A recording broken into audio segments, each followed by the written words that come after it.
Hi hello and welcome to Roy channel. இன்றைக்கி நம்ம ராய் சேனலில் ரவா தோசை எப்படி பண்ணுறதுன்னு பார்க்கலாங்க. அதுக்கு தேவையான பொருளெல்லாம் சொல்லிடுறேன். ஒரு 2 ஆனியன் சாப் பண்ணி வச்சுருக்கோம், கொஞ்சம் போல் கொத்தமல்லி, கொஞ்சம் போல் கருவேப்பிலை, ஒரு துண்டு இஞ்சி, ஒரு 2 பச்சை மிளகாய் பொடியாக சாப் பண்ணி இதெல்லாம் வச்சுருக்கோங்க. அப்புறம் ஒரு அரை ஸ்பூன் மிளகு, அரை ஸ்பூன் சீரகம், ஒரு 3 டேபிள் ஸ்பூன் தயிர், கட்டி தயிர், இதெல்லாம் நம்ம எடுத்து வச்சுருக்கோம். இப்போது இது நம்ம எப்படி பண்ணணும்னா, நான் 1 டம்ளர் ரவை எடுத்துருக்கேங்க. நீங்கள் உங்களுக்கு எவ்வளோ தேவையோ அதுக்கேற்ற மாதிரி மெஷர்மெண்ட்டு மல்டிப்ளை பண்ணி போட்டுக்கணும். வாங்க இது எப்படி ஊற வைக்கிறதுன்னு பார்க்கலாம். இப்போ ஃபஸ்ட்டு இந்த மாதிரி ஒரு பாத்திரம் எடுத்துகிட்டு 1 டம்ளர் ரவை போட்டுக்கிறேங்க. இதில் நம்ம ஒரு கைப்பிடி அளவு நம்ம எடுத்து வச்சிடணும். இதை நம்ம ஃபைனலாக யூஸ் பண்ணணும். இப்போ நான் ரவை அளந்த டம்ளர்லேயே 3/4 கப்பு பச்சரிசி அளந்து வச்சுருக்கேன். இப்போ அதையும் போட்டுக்கிறேன்.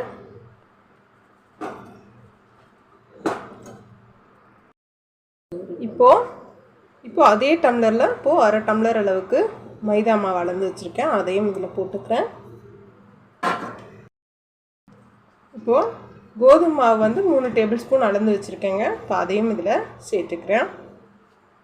இப்போ இது கூட நம்ம எடுத்து வச்சுருக்கோம் இல்லையா, இதெல்லாமே சேர்த்துக்கலாம். ஒரு அரை ஸ்பூன் மிளகு,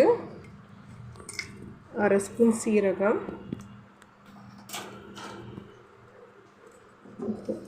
2 பச்சை மிளகாய், ஒரு துண்டு இஞ்சி,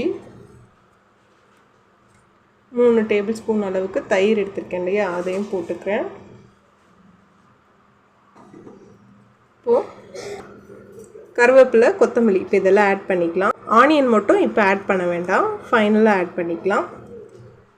1 டம்ளர் ரவைக்கு நம்ம 5 டம்ளர் அளவுக்கு தண்ணி விடணுங்க. இப்போ நான் 4 டம்ளர் அளவுக்கு விட்டுக்கிறேன். ஃபைனலாக நம்ம கிளறும் போது அந்த இன்னொரு டம்ளரையும் விட்டு, எக்ஸஸாக வச்சுருக்க டம்ளரையும் விட்டுட்டு நம்ம கலந்துக்கணும். இப்போ நான் 4 டம்ளர் விட்டுக்கிறேங்க.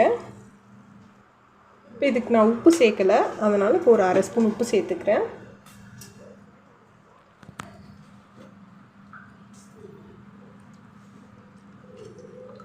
இதை நல்லா கட்டி இல்லாமல் கரைச்சி விட்டுக்கணும். ஆப்ப சோடா மாவு பார்த்திங்கன்னா ஒரு அரை ஸ்பூன் அளவுக்கு போட்டுக்கிறேன். இதை போட்டு நல்லா கரைச்சி விட்டுடுறேன்.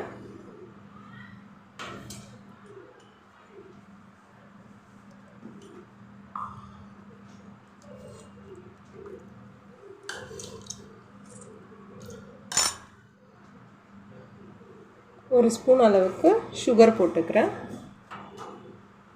இது எல்லாமே நம்ம நல்லா கலந்து விட்டுடலாங்க. அவ்வளோதான். இது அப்படியே ஒரு அரை மணி நேரம் ஊறட்டங்க. ஊறினதுக்கப்புறமா நம்ம மறுபடியும் இதுக்கு தண்ணி எக்ஸ்ட்ராஸாக வச்சுருக்கோம் இல்லையா, தண்ணி, ரவை, ஆனியன் இது எல்லாமே கலந்துட்டு நம்ம தோசை எப்படி வாக்குறதுன்னு பார்க்கலாம். இப்போ இது அரை மணி நேரம் ஊறட்டும்.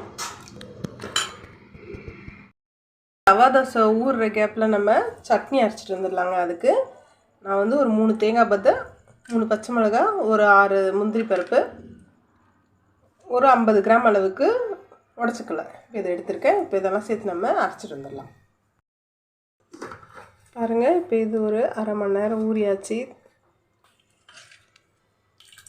நம்ம ஒரு கைப்பிடி அளவு எடுத்து வச்சுருந்தோம் இல்லையா ரவை, அதை போட்டுக்கலாம். அதுக்கப்புறம் ஆனியன் போட்டிருக்கோம் இல்லையா, ஆனியன் வெட்டி வச்சுருக்கோம் இல்லையா, அதையும் சேர்த்துக்கலாம். இன்னொரு டம்ளர் அதில் விட்டுடலாங்க. பாருங்கள், தோசைக்கல் நல்லா காஞ்சிருச்சு. இப்போ இந்த டைமில் நம்ம தோசை வாத்துடலாங்க. பொறுமையாக எடுத்து ஒரு கரண்டியில் மாற்றி ஊற்றி விடுங்க.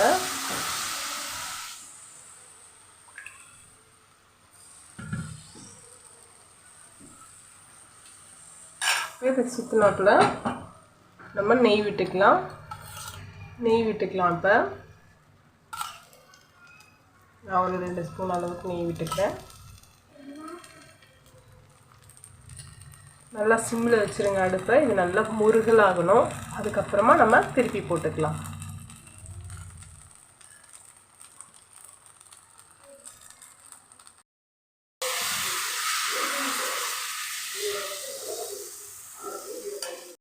பாருங்கள் ஃப்ரெண்ட்ஸ், நம்ம 2 ரவா தோசை சுட்டுட்டோம். இப்போ 3ஆவதாகவும் சுட்டுருக்கோம்.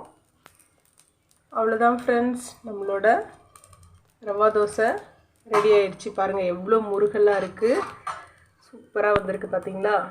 நீங்களும் இதே மாதிரி நான் சொன்ன ஸ்டெப்ஸ் எல்லாம் ஃபாலோ பண்ணி செஞ்சு பாருங்கள். எப்படி இருக்குன்னு கமெண்ட்ஸில் சொல்லுங்கள் ஃப்ரெண்ட்ஸ். தேங்க்யூ. இப்போது எப்படி இருக்குன்னு பார்க்கலாமா? பாருங்கள் எந்த அளவுக்கு கிறிஸ்பாக இருக்குது பார்த்தீங்களா?